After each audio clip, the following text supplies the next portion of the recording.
사도행전 4장 23절에서 35절의 말씀을 한 절씩 교독하겠습니다. 제가 먼저 읽습니다. 사도들이 노임에 그 동료에게 가서 제사장들과 장로들의 말을 다 알리니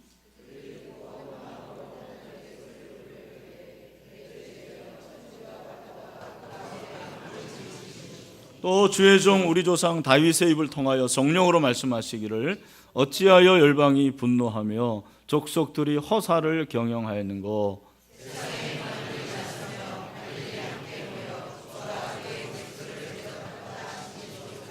과연 헤롯과 본디오 빌라도는 이방인과 이스라엘 백성과 합세하여 하나님께서 기름 부으신 거룩한 종 예수를 거슬러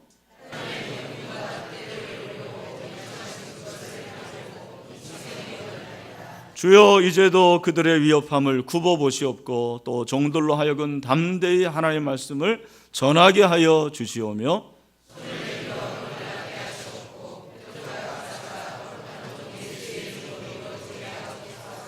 빌기를 다함에 모인 곳이 진동하더니 무리가 다 성령이 충만하여 담대히 하나님의 말씀을 전하니라.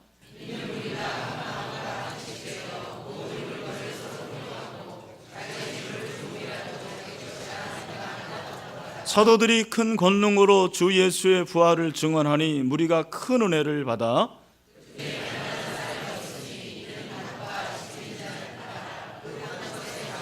같이 읽습니다. 사도들의 발 앞에 두매 그들이 각 사람의 필요를 따라 나누어 주니라. 아멘. 우리 같이 한번 인사합시다. 한 주일 동안 잘 지내셨습니까? 우리는 하나님의 가족입니다 하고. 네, 감사합니다. 위기를 극복하는 힘이라는 제목으로 하나님의 말씀을 전하겠습니다. 우리가 인생을 살다 보면 위기라는 것이 항상 찾아옵니다. 성경에 나오는 인물들도 제가 생각해 보니까 모두 위기를 겪었더라고요. 일례로 아브라함은 아내 사라를 누이라고 속여서 죽을 위기를 당하죠. 이삭은 비교적 그렇게 큰 위기는 없었던 것 같습니다. 그러나 성경에 기록되지 않았지만 그에게도 위기가 있지 않았겠습니까? 잘못하면은 결혼을 못할 뻔했는데 하나님의 은혜로 결혼을 했죠. 야곱은 형 에서의 장자권을 빼앗아 그것으로 인해서 위기를 당하죠. 죽을 위협을 당하는 것입니다. 요셉처럼 또 위기를 많이 당한 사람도 없죠. 요셉은 형들의 미움을 사서 애굽의 상인들에게 팔리움을 당합니다. 또 보디발의 집에서 보디발의 아내의 유혹을 받아서 거룩을 지키다가 감옥에 갇히는 위기를 겪습니다. 여러분, 다니엘 또 세 친구도 믿음 때문에 하나님을 섬기는 것 때문에 사자굴에 갇히기도 하고 풀무불에 던지우는 위기를 당하기도 합니다. 여러분, 부부 사이에도 항상 위기가 있습니다. 여러분, 목회는 위기가 없는 줄 아십니까? 목회도 위기가 있습니다. 우리 목사들 사이에는 이렇게 숫자에 관한 얘기가 있습니다. 제가 정확하지는 않은데 제 기억에 3, 9, 13, 19 이런 숫자가 있는데 이게 369 게임이 아니고 한 목회지에서 목회를 할 때 한 3년이 되고 9년이 되고 13년, 19년 이렇게 위기가 찾아온다. 그 해에 위기가 찾아온다. 저는 믿지는 않습니다만 참고는 합니다. 위기의 사전적 정의는 어떤 일이 그 진행 과정에서 급작스럽게 악화된 상황 또는 파국을 맞을 만큼 위험한 고비를 말합니다.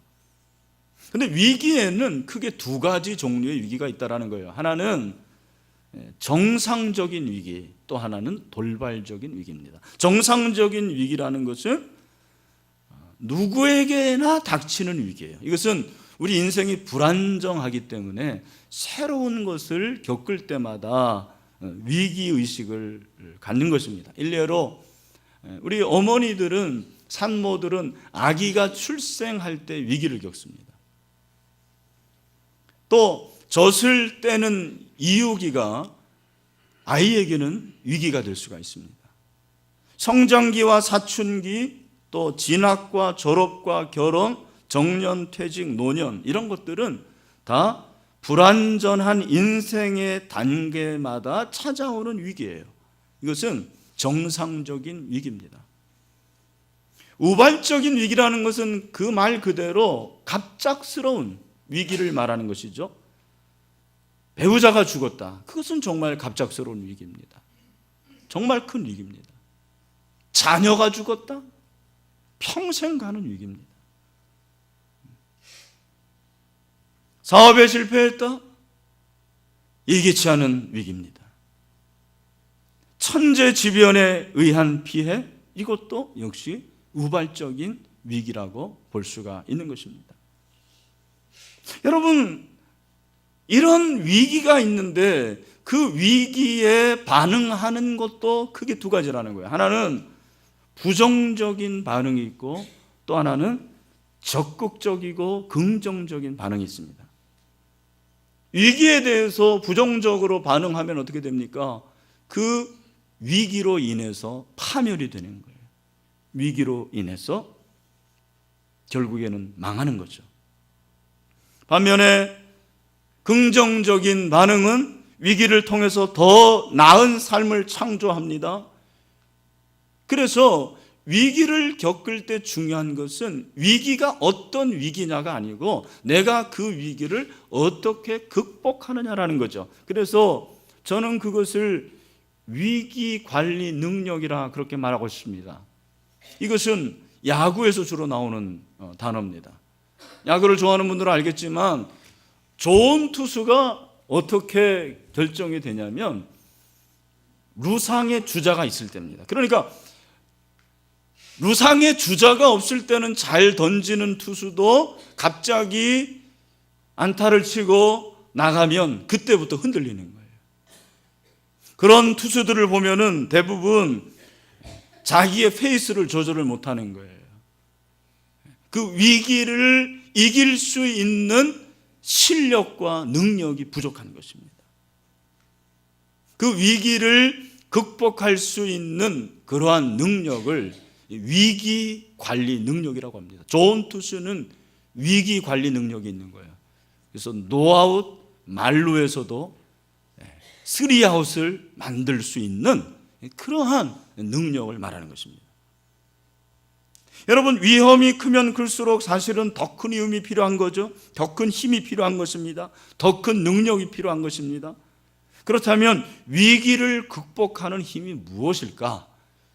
여러 가지 말할 수 있겠습니다. 그런데 저는 오늘 성경 본문을 통해서 한 가지 단어를 말하고 싶습니다.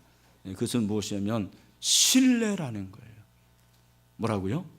신뢰. 신뢰야말로 위기를 극복하는 힘입니다. 여러분, 위기 가운데 있습니까? 위기를 이기는 힘은 하나님을 신뢰하는 것입니다. 하나님을 신뢰하는 거예요. 오늘 여러분이 본문 보십시오.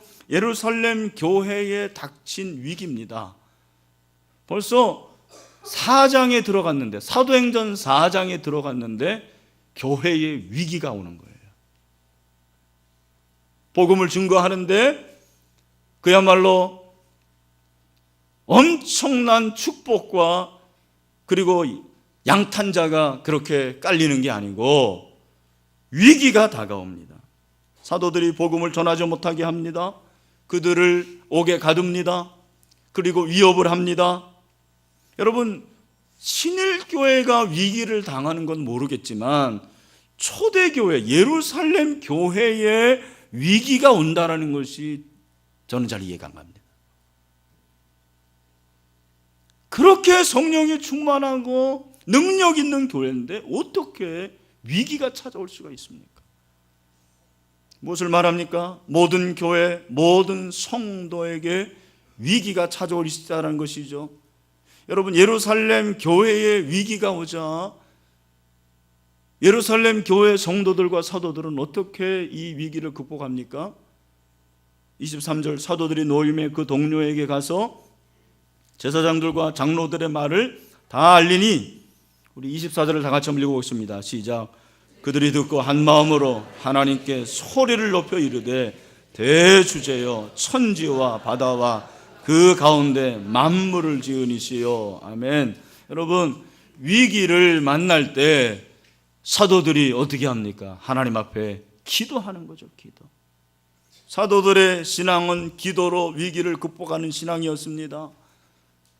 자기들의 형편을 하나님 앞에 다 내는 것입니다. 하나님, 지금 우리가 이런 상황 가운데 있습니다. 이렇게 위험한 가운데 있습니다. 그러면서 29절에서 뭐라고 기도하냐면 주여 이제도 그들의 위협함을 굽어보시옵고 또 종들로 하여금 담대히 하나님의 말씀을 전하게 하여 주시오며. 아멘. 여러분들도 아멘 한번 하세요. 네. 이게 좀 뭐가 통해야지 되는데 참. 주여 이제도 그들의 위협함을 굽어보시옵고 또 종들로 하여금 담대히 하나님의 말씀을 전하게 하여 주시오며. 아멘. 여러분, 여기 보면 사도들이 자기들을 어떻게 표현하냐면 종들이래요. 종들. 여러분, 여기 종이라는 것은 그렇게 멋있는 단어가 아닙니다. 이건 노예예요. 노예. 저는 한번 생각해 봤습니다. 왜 이들이 자신들을 종들이라고 할까? 종은 주인만 바라봐야 됩니다. 종은 주인만 바라봐야 되는 거예요. 여러분, 노예는 자기나 자기의 가족이 우선이 아닙니다. 노예에게 있어서 최우선은 누구겠습니까? 주인이에요. 주인. 여러분, 묻습니다. 여러분, 하나님이 최우선이십니까? 네, 거짓말하지 마세요. 네. 오늘 그렇지 않은 성도들이 얼마나 많은지 모릅니다. 종들로 하여금 하나님이 주인이시라는 건데, 하나님이 정말 최우선이십니까? 여러분의 자식이 최우선 아닌가요? 돈이 최우선 아닌가요? 건강이 최우선 아닌가요? 성공이 최우선 아닌가요? 종들로 하여금, 종들로 하여금. 사랑하는 형제자매 여러분, 저와 여러분이 이 기도할 수 있게 되기를 소원합니다. 하나님이 최우선입니다.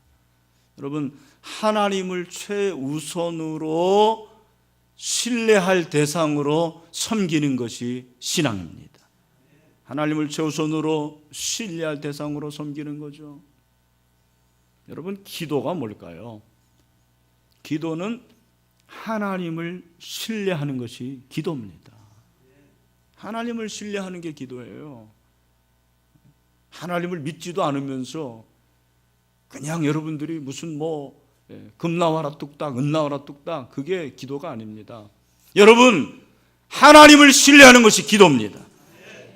신앙인으로 우리가 할 수 있는 최고의 일, 가장 중요한 일이 뭐라고 생각하십니까? 하나님을 신뢰하는 것입니다. 하나님을 신뢰하는 것. 여러분, 사람들은 위기의 때에 사실은 하나님보다 더 신뢰하는 것이 나오는 것 같아요. 그래서 그 사람을 보려면, 그 신앙을 보려면 위기의 때를 보면 알아요. 평상시에는 다 기도하는 것 같습니다. 평상시에는 예배하는 것 같습니다. 평상시에는 신앙을 갖는 것 같습니다. 그런데 위기의 때에 과연 최우선으로 신뢰하는 것이 무엇인가? 여러분, 다윗을 보십시오. 참 다윗의 인생이 파란만장합니다. 저는 그의 위기가 한 세 가지 정도 된다고 생각합니다. 첫 번째 위기는 골리앗과의 싸움, 두 번째는 사울왕이 자기를 죽이려 할 때의 위기, 세 번째는 아들 압살롬이 반란을 일으켰을 때의 위기입니다. 여러분, 이 위기를 당할 때 다윗이 어떻게 그 위기를 극복하나요? 우리는 시편을 통해서 그 답을 찾아볼 수가 있습니다. 시편 71편 5절에 보니까 다윗이 뭐라고 고백합니까? 우리 다 같이 한번 읽어봅시다. 시작. 주 여호와여, 주는 나의 소망이시요 내가 어릴 때부터 신뢰한 이시라. 아멘. 여러분, 하나님을 신뢰하시나요? 저는 어릴 때부터 하나님을 신뢰해왔습니다. 그러나 정말 위기의 때에 내가 100% 하나님을 신뢰하는가 생각해 봅니다. 시편 118편 8절 9절에서는 또 뭐라고 합니까? 다 같이 시작. 여호와께 피하는 것이 사람을 신뢰하는 것보다 나으며 여호와께 피하는 것이 고관들을 신뢰하는 것보다 낫다다. 아멘. 여러분, 하나님을 신뢰하는 것이 사람을 신뢰하는 것보다 낫습니다. 대통령을 신뢰하는 것보다 하나님을 신뢰하는 것이 낫습니다. 하나님을 신뢰하는 것이 최고라는 거예요. 여러분, 위기의 때일수록 조심할 것이 있는데 뭐냐면 하나님을 시험하고 하나님에 대해서 화를 내고 하나님께 불평하는 거예요. 하나님이 살아계신데 이렇습니까? 하나님이 계시다면 한번 나와보세요. 그게 아니라는 것입니다. 아마 여러분 가운데서도 분명히 위기를 겪는 분들이 있을 것입니다. 그럴 때일수록 하나님을 신뢰하는데, 그 하나님을 신뢰하는 것은 하나님의 주권을 신뢰하는 것입니다. 여러분, 세월호 침몰 사건으로 온 국민이 슬픔과 침통함 속에 일주일을 보냈습니다. 여러분, 무엇을 느끼십니까? 인간이 얼마나 하잘 것 없고 인간이 얼마나 연약한 존재임을 깨닫지 않습니까? 우리나라의 그 수많은 돈으로 그 생명들을 살리지를 못하더라. 그 돈들이 다 도대체 어디에 있는 것입니까? 우리나라에 그렇게 공부를 많이 한 사람들이 있는데 그 지식으로 그 사람들을 살리지를 못하더라. 그 생명들을 살리지를 못하더라. 도대체 똑똑한 사람들이 다 뭐 하는 겁니까? 집을 몇 채를 가지고 있는 사람들이 다 뭐 하는 겁니까? 우리는 결국 하나님만 신뢰할 연약한 인간임을 고백합니다. 지난주에 한 실종 학생의 아버지가 쓴 글이 잔잔한 감동을 주고 있습니다. 글을 쓴 분은 안산 동부교회 김영삼 장로님입니다. 김 장로님은 아들 정민군이 세월호의 실종자로 있는 가운데 이런 기도문을 썼습니다. 하나님, 요나가 물고기 뱃속에서 하나님의 계획을 깨닫고 회개하고 나온 것처럼 돌아와도 감사하고 그리 아니하실지라도 정민이가 하나님의 자녀로서 구원받은 것에 감사합니다. 이번 일을 통하여 하나님의 모든 백성들이 생사화복의 주권이 하나님께 있음을 항상 고백하고 우리의 생명이 영원하지 않음을 인식하고 잠시 있다 가는 나그네 인생, 하나님의 계획 속에서 말씀과 기도의 현장, 오직 예수 그리스도, 오직 복음으로, 오직 전도자의 삶을 살기를 기도합니다. 모두들 기도해 주셔서 감사합니다. 당신 같으면 이 위기 가운데서 이런 기도를 드릴 수가 있겠습니까? 사랑하는 형제 자매 여러분, 위기 때일수록 하나님을 신뢰합시다. 먼저 하나님께 나아가서 회개하고 하나님의 얼굴을 구하는 것입니다. 내 이름으로 일컫는 내 백성이 그들의 악한 길에서 떠나 스스로 낮추고 기도하여 내 얼굴을 찾으면 내가 하늘에서 듣고 그들의 죄를 사하고 그들의 땅을 고칠지라. 여러분, 하나님을 신뢰하고 기도하면 하나님이 이 땅을 고쳐 주실 것입니다. 우리는 이 위기의 때에 위기를 겪는 유가족들 위해서 기도해야 할 것입니다. 구조 작업을 하고 있는 구조대를 위해서도 기도해야 됩니다. 여러분, 그분들 얼마나 힘들겠습니까? 외상 후 스트레스 증후군을 겪는다고 합니다. 생각해 보세요. 그 시신들을 접해야 되는 거예요. 어제 얘기를 들어보니까 구멍이 다 시신에 뚫려져 있어가지고 거기에 새우가 들어가고 갈치가 그렇게 더 많다. 그런 얼마나 힘들겠습니까? 여러분, 나라와 정부를 위해서 기도하십시오. 정부가 뭐 하고 있느냐, 그런 말 하지 마세요. 저는 여러분에게 제안합니다.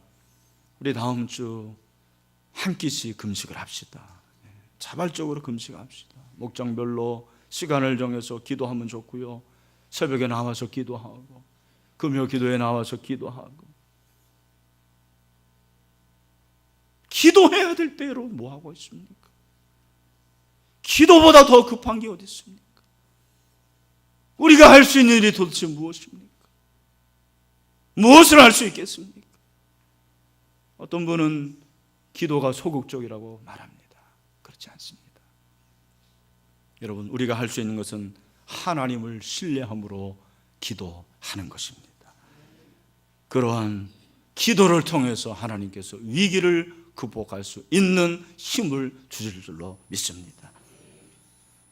또한 위기를 이기는 힘은 서로를 신뢰하는 것입니다. 여러분, 사도들이 하나님을 신뢰함으로 그렇게 기도를 하니까 하나님께서 그들에게 어떤 은혜를 주시냐면 성령으로 충만하게 하시는 거죠. 그들에게 막 용기를 주고 그들에게 무슨 엄청난 담대함을 주는 것보다도 더 중요한 것이 무엇이냐면 먼저는 성령으로 충만하게 되는 거죠. 31절, 빌기를 다음에 모이는 것이 진동하더니 무리가 다 성령이 충만하여 담대히 하나님의 말씀을 전하니라. 아멘. 여러분, 성령 충만이 대단한 거예요. 여러분, 성령 충만이라는 것은 뭐냐면 성령으로 우리의 삶이 지배를 받는 상태가 성령 충만입니다. 그리고 성령 충만은 성령에 순종하는 것이 성령 충만입니다. 그들이 성령 충만하니까요, 현상들이 일어나는 거예요. 성령 충만은 항상 어떠한 현상들이 나타나는 거죠. 어떤 현상이 나타나면 32절, 믿는 무리가 한 마음과 한 뜻이 되어 모든 물건을 서로 통용하고 자기 재물을 조금이라도 자기 것이라 하는 이가 하나도 없었다고 말씀하고 있습니다. 여러분, 여기서 한 마음과 한 뜻이 된 것이 중요하죠. 한 마음과 한 뜻이 되었다는 것을 어떻게 알 수 있느냐? 모든 물건을 서로 통용했대요. 네 거 내 거가 없다라는 거예요. 자기 재물을 조금이라도 자기 것이라고 주장하는 사람이 없었습니다. 이것이 진정한 공동체의 모습이죠. 이것이 하나님의 교회의 모습입니다. 이것이 하나님의 가족의 모습이에요. 가족은 재물을 공유합니다. 어떤 분은 부부라도 통장은 꼭 따로 해야 된다, 이런 분들이 있는데 저는 그렇게 생각하지 않습니다. 부부는 자고로 통장이 하나여야 됩니다. 비자금이 있어서는 안 돼요. 저희 집은 얼마나 가족이 하나인지 집안에 돈이 이렇게 있어도 가져가는 사람이 없어요. 혹시 돈이 필요한 분들은 가져오시길 바랍니다. 돈이 많이 없어서 그런지 그게 하나는 가족이에요. 그게 가족입니다. 저는 이 본문을 보면서 어떻게 이런 교회가 될 수 있었을까? 어떻게 이렇게 될 수가 있었죠? 성령 충만. 뭐라고요? 성령 충만. 여러분, 성령 충만하니까 그 성령 충만의 모습이 어떻게 나타나냐면 서로를 신뢰를 하는 거예요. 서로를 신뢰하는 거죠. 김장로님의 돈이 내 돈이고 내 돈이 김장로님의 돈입니다. 어떤 분은 거꾸로 하는 게 그게 참 문제이지만, 여러분, 위기일수록 서로를 신뢰를 못합니다. 불신합니다. 비난합니다. 공격합니다. 여러분, 제가 가끔 얘기를 해요. 사람은 믿음의 대상이 아니다. 사랑의 대상이다. 그래서 제가 얘기하잖아요. 인간 이권희를 믿지 말라. 그래서 제가 이 얘기를 우리 집에서 한번 우리 자녀들에게 했습니다. 나는 너희들을 믿질 않는다. 그랬더니 얘네들이 갑자기 충격을 받은 모양이에요. 아빠가 어떻게 그런 말을 할 수가 있냐고. 그래서 제가 그 해명하느라고 정말 애썼습니다. 인간이 인간을 신뢰하는 것이 얼마나 어려운지 몰라요. 그래서 여러분, 인간이 인간을 신뢰를 못하니까 누구를 신뢰합니까? 개를 신뢰하는 거예요. 개 아세요? 여러분, 개를 생각해 보면 개는 닭처럼 계란을 주는 동물이 아닙니다. 개는 사실 그렇게 엄청난 고기를 주는 것도 아닙니다. 물론 고기를 먹는 사람도 있긴 있습니다만 소고기를 주는 것처럼 그렇지 않습니다. 개는 호랑이처럼 가죽을 주는 것도 아니에요. 그런데 왜 인간은 개를 집에다 키울까? 이유가 뭘까요? 개는 인간을 신뢰하는 거예요. 끝까지 인간에게 충성합니다. 그러니까 개를 키웁니다. 여러분, 인간은 개를 신뢰해서는 안 돼요. 사실은 인간은 누구를 신뢰해야 돼요? 하나님을 신뢰하고 또 누구를? 사람을. 근데 목사님, 사람 신뢰하지 말라고. 잘 들으십시오. 여러분, 인간 이권희는 신뢰할 대상이 아니에요. 부부도 마찬가지입니다. 여러분, 부부가 서로를 믿습니까? 여러분, 남편을 믿으세요? 왜 대답을 안 하시지? 우리 남편들 아내를 믿으시나요? 확실히 남편들이 참 사랑이 많아요, 보면은. 여러분, 잘 들으십시오. 제가 인간 박은실은 못 믿어요. 그 인간이 어떻게 할지 어떻게 합니까? 그러나 여러분 아셔야 될 것은 하나님이 내게 주신 아내, 그 아내 박은실은 내가 어떻게 돼요?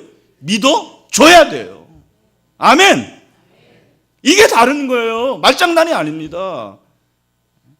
이권희를 어떻게 믿어요, 여러분들이? 이권희는 못 믿지만 하나님이 저를 신일교회 담임 목사로 세우셨기 때문에 이권희 목사는 여러분이 믿으셔야 됩니다. 믿어주셔야 됩니다. 저는 이 원리가 다 적용이 된다고 생각해요. 이 나라 대통령을 믿으시나요?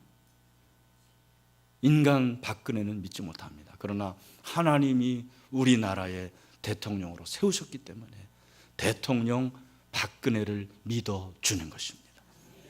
그래서 여러분, 사랑은 뭐라고 그랬습니까? 사랑은 믿음이에요.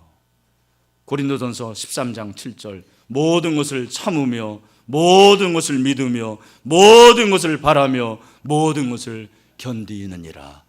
아멘. 사랑하는 형제 여러분, 믿어줍시다. 믿어줘야 되는 거예요. 배신을 당해도 믿어주는 거죠. 그가 나를 떠나도 믿어주는 거죠. 왜냐하면 하나님께서 그렇게 세우셨기 때문에. 여러분, 위기 때일수록 그러므로 말을 조심해야 됩니다. 사실 위기의 때에 우리의 신뢰를 깨는 주범이 저는 말이라고 생각합니다. 여러분, 세월호 얼마나 말을 많이 하셨어요. 제가 한번 생각해 봤어요. 우리 민족, 우리 남한 인구가 지금 한 6천만 명 됩니까? 얼마 되죠? 5천만 명? 그러면은 그 5천만 명이 한마디만 해도 지금, 근데 여러분 세월호에 대해서 한마디만 하셨어요? 거품 물고 얘기하셨죠? 근데 그 말을 할 때 신뢰의 말을 해본 적이 있습니까? 그래도 우리가 정부를 믿어봅시다. 우리가 서로 좀 믿읍시다. 예?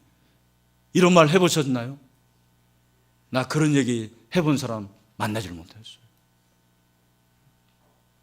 그런 사람이 없습니다. 다 비난합니다.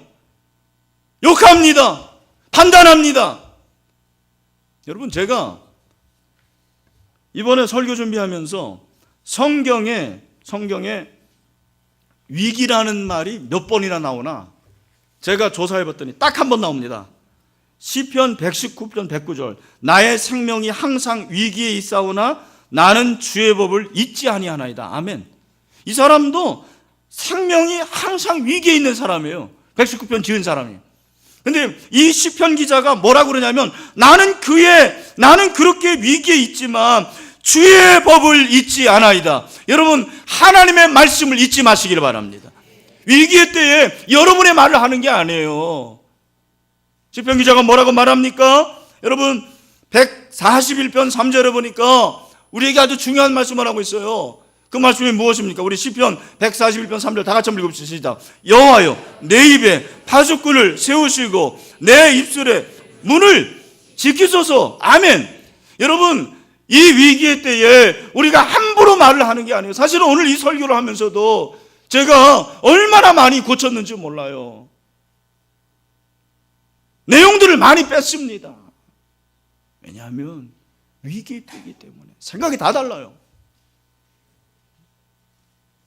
근데 여러분, 위기의 때일수록 우리가 서로 신뢰해주고 서로 믿어주는 그러한 신뢰의 관계가 되기를 간절히 소원합니다. 지금 대한민국은 위기입니다. 총체적인 위기입니다. 여러분, 세월호가 침몰한 것이 아니라 대한민국이 침몰했다고 그러잖아요. 대한민국의 안전망과 사회 안전 시스템이 침몰을 한 것입니다. 무엇보다도 우리가 그토록 갈망했던 잘 살아보자라는 욕망이 침몰했다고 그러잖아요. 저는 이 말에 전적으로 동감합니다.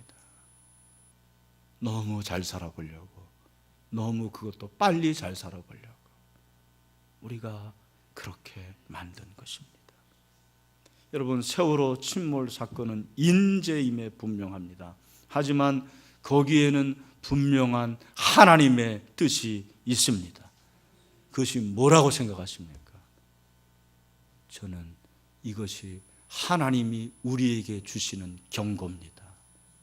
위기의식을 가지라는 거예요. 만약에 우리가 정신 차리지 않으면 이보다 더 큰 위기가 올 수가 있습니다. 저는 이번에 생각해 보니까 이거라면 전쟁도 날 수 있겠구나. 별일이 다 났겠더라고요. 얼마든지 그런 일이 일어났더라고요. 여러분, 한국교회는 더합니다. 이 세월호의 선사가 청해진 해운인데 실소유주가 유병원. 여러분, 기독교 복음 침례회 소속 목사라고 그러잖아요. 기독교 복음 침례회는 이단입니다. 그러나 기독교 한국 침례교회들이 많아요. 우리 이동원 목사님 그 지구촌 교회 이런 교회들이 다 기독교 한국 침례교회입니다. 불신자들이 알아요. 무슨 기독교 복음 침례회인지 한국 침례회인지 알 게 뭐예요. 그러니까 싸잡아가지고 커봐라, 한국 기독교 또 일을 냈다, 그렇게 말하는 것입니다. 여러분, 분명히 말해주세요. 이단이라고. 사입이 이단입니다. 여러분, 한국 교회나 대한민국이나 위기지만 위기는 새로운 기회입니다. 토마스 쿤의 말에 귀를 기울일 필요가 있습니다. 위기가 중요한 것은 도구를 바꿔야 할 때가 되었음을 암시하기 때문이다 그랬어요. 우리의 도구를 바꿔야 돼요. 여러분, 여러분의 도구가 지금까지 그저 세상적인 방법이었다면 여러분의 도구가 바뀌어지기를 소원합니다. 하나님만을 신뢰하십시오. 제발 하나님만 신뢰합시다. 철저하게 하나님을 신뢰합시다. 또 한 가지, 서로를 신뢰해 줍시다. 여러분의 그 잘난 입을 좀 다무세요. 여러분이 그렇게 잘난 사람들이 아닙니다. 여러분 연약한 자들입니다. 교만하지 마세요. 저는 한국 교회가 위기를 극복하는데 앞장서야 한다고 생각합니다.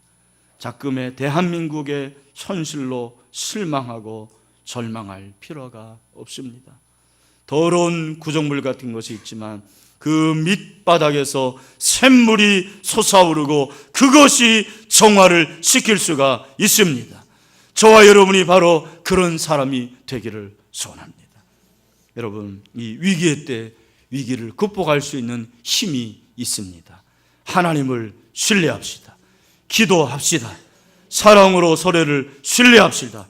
그럴 때 하나님께서 우리에게 새로운 은혜를 주실 줄로 믿습니다. 우리 다 같이 기도하겠습니다.